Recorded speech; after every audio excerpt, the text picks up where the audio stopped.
यदि आप इस चैनल पर नए हो तो इस चैनल को सब्सक्राइब करें और वीडियो अच्छी लगे तो इस वीडियो को लाइक भी करें। तो चलिए वीडियो को शुरू करते हैं। हरतालिका तीज व्रत कथाएं। हरतालिका तीज की कहानी। हरतालिका तीज से दिन भगवान शिव और माता पार्वती की विधिवत पूजा करने के साथ अंत में ये व्रत कथा अवश्य पढ़ें। इसके बाद ही आपकी पूजा पूर्ण मानी जाएगी। आइए जानते हैं हरतालिका तीज की संपूर्ण व्रत। हरतालिका तीज व्रत कथा। पति की लंबी उम्र, अच्छे स्वास्थ्य और सुखी वैवाहिक जीवन के लिए सुहागिन महिलाएं हरतालिका तीज का व्रत रखती हैं। ये व्रत करवा चौथ की तरह की निर्जला रखा जाता है। इस दिन भर निर्जला व्रत रखने के साथ शिव पार्वती जी की विधिवत पूजा करने का विधान है। आज हरतालिका तीज पर रवि योग, बुधादित्य योग सहित कई शुभ योगों का निर्माण हो रहा है। आज सुबह शिव पार्वती की पूजा करने के साथ प्रदोष काल के समय माता पार्वती शिव जी की विधिवत पूजा करने के साथ कथा पढ़ने का विशेष महत्व है। हिंदू पंचांग के अनुसार भाद्रपद मास के शुक्ल पक्ष की तृतीया तिथि को हरतालिका तीज का व्रत रखा जाता है। इस दिन केले के पत्ते, बंधनवार से एक मंडप तैयार किया जाता है। इसमें मिट्टी से भगवान शिव पार्वती की मूर्ति बनाकर स्थापित किया जाता है। इसके बाद फूल, माला, चंदन, धूप, दीपक आदि चढ़ाया जाता है। इसके साथ ही मंत्रों का जाप करने के बाद अंत में हरतालिका तीज का व्रत जरूर करें। अगर आप हरतालिका तीज के दिन व्रत रखने के साथ इस व्रत कथा का पाठ करने से शुभ फलों की प्राप्ति होती है। हरतालिका तीज व्रत कथा। पौराणिक मान्यता के अनुसार कैलाश पर्वत में भगवान शिव माता पार्वती के साथ नंदी और अपने गणों के साथ बैठे हुए थे।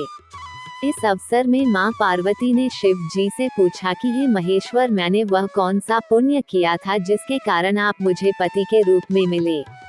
आप तो अंतर्यामी है, तो आप मुझे अवश्य इस बात को बताएं। इस बात को सुनकर शंकर जी कहते हैं कि हे देवी, आपने तो अति उत्तम पुण्य का संग्रह किया था जिससे आपको मैं प्राप्त हुआ था।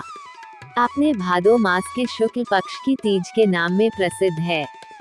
शिव जी ने कहा, हे गौरी, पर्वतराज हिमालय पर स्थित गंगा के तट पर तुमने अपनी बाल्यावस्था में 12 वर्षों तक अधोमुखी होकर घोर तप किया था। इतनी अवधि तुमने अन्न न खाकर पेड़ों के सूखे पत्ते चबाकर व्यतीत किए। माघ की विकराल शीतलता में तुमने निरंतर जल में प्रवेश करके तप किया। वैशाख की जला देने वाली गर्मी में तुमने पंचाग्नि से शरीर को तपाया। श्रावण की मूसलाधार वर्षा में खुले आसमान के नीचे बिना अन्न जल ग्रहण किए समय व्यतीत किया। तुम्हारे पिता तुम्हारी कष्ट साध्य तपस्या को देखकर बड़े दुखी होते थे। तब एक दिन तुम्हारी तपस्या को देखकर नारद जी तुम्हारे घर पधारे। तुम्हारे पिता ने हृदय से अतिथि सत्कार करके उनके आने का कारण पूछा। नारद जी ने कहा, गिरिराज, मैं भगवान विष्णु के भेजने पर यहाँ उपस्थित हुआ हूँ। आपकी कन्या ने बड़ा कठोर तप किया है। इससे प्रसन्न होकर वे आपकी सुपुत्री से विवाह करना चाहते हैं। इस संदर्भ में आपकी राय जानना चाहता हूँ। नारद जी की बात सुनकर गिरिराज गदगद हो उठे।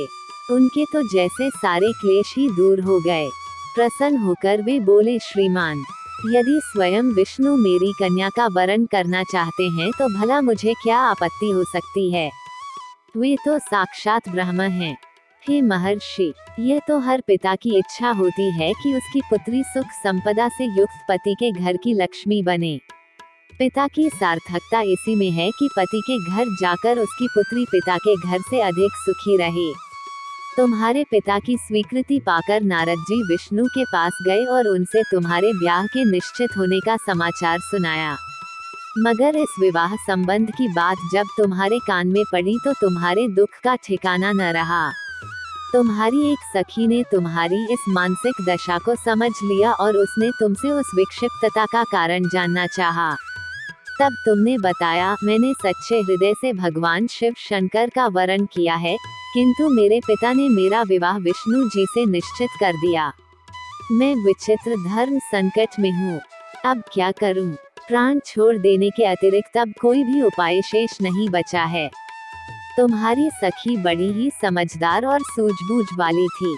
उसने कहा, सखी, प्राण त्यागने का इसमें कारण ही क्या है। संकट के मौके पर धैर्य से काम लेना चाहिए। नारी के जीवन की सार्थकता इसी में है कि पति रूप में हृदय से जिसे एक बार स्वीकार कर लिया, जीवन पर्यंत उसी से निर्वाह करें। सच्ची आस्था और एकनिष्ठा के समक्ष तो ईश्वर को भी समर्पण करना पड़ता है।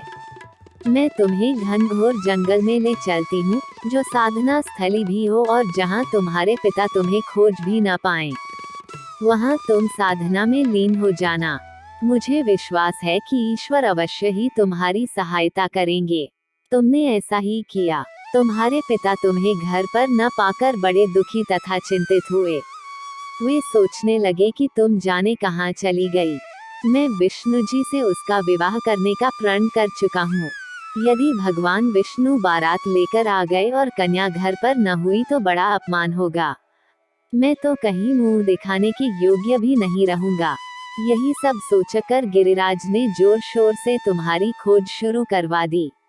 इधर तुम्हारी खोज होती रही और उधर तुम अपनी सखी के साथ नदी के तट पर एक गुफा में मेरी आराधना में लीन थी।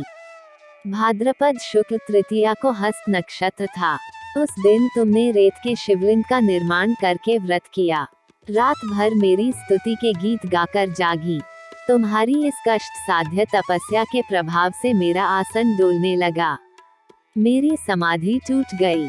मैं तुरंत तुम्हारे समक्ष जा पहुंचा और तुम्हारी तपस्या से प्रसन्न होकर तुमसे वर मांगने के लिए कहा। तब अपनी तपस्या के फलस्वरूप मुझे अपने समक्ष पाकर तुमने कहा, मैं हृदय से आपको पति के रूप में वरण कर चुकी हूँ। यदि आप सचमुच मेरी तपस्या से प्रसन्न होकर आप यहाँ पधारे हैं तो मुझे अपनी अर्धांगिनी के रूप में स्वीकार कर लीजिए। तब मैं तथास्तु कहकर कैलाश पर्वत पर लौट आया। प्रातः होते ही तुमने पूजा की समस्त सामग्री को नदी में प्रवाहित करके अपनी सहेली सहित व्रत का पारणा किया। उसी समय अपने मित्र बंधु व दरबारियों सहित गिरिराज तुम्हें खोजते खोजते वहां आ पहुँचे और तुम्हारी इस कष्ट साध्य तपस्या का कारण तथा उद्देश्य पूछा। उस समय तुम्हारी दशा को देखकर गिरिराज अत्यधिक दुखी हुए और पीड़ा के कारण उनकी आंखों में आंसू उमड़ आए थे। तुमने उनके आंसू पोंछते हुए विनम्र स्वर में कहा, पिताजी, मैंने अपने जीवन का अधिकांश समय कठोर तपस्या में बिताया है। मेरी इस तपस्या का उद्देश्य केवल यही था कि मैं महादेव को पति के रूप में पाना चाहती थी। आज मैं अपनी तपस्या की कसौटी पर खरी उतर चुकी हूँ। आप क्योंकि विष्णु जी से मेरा विवाह करने का निर्णय ले चुके थे, इसलिए मैं अपने आराध्य की खोज में घर छोड़कर चली आई। अब मैं आपके साथ इसी शर्त पर घर जाऊंगी कि आप मेरा विवाह विष्णु जी से न करके महादेव जी से करेंगे। गिरिराज मान गए और तुम्हें घर ले गए। कुछ समय के पश्चात शास्त्रोक्त विधि विधान पूर्वक उन्होंने हम दोनों को विवाह सूत्र में बांध दिया।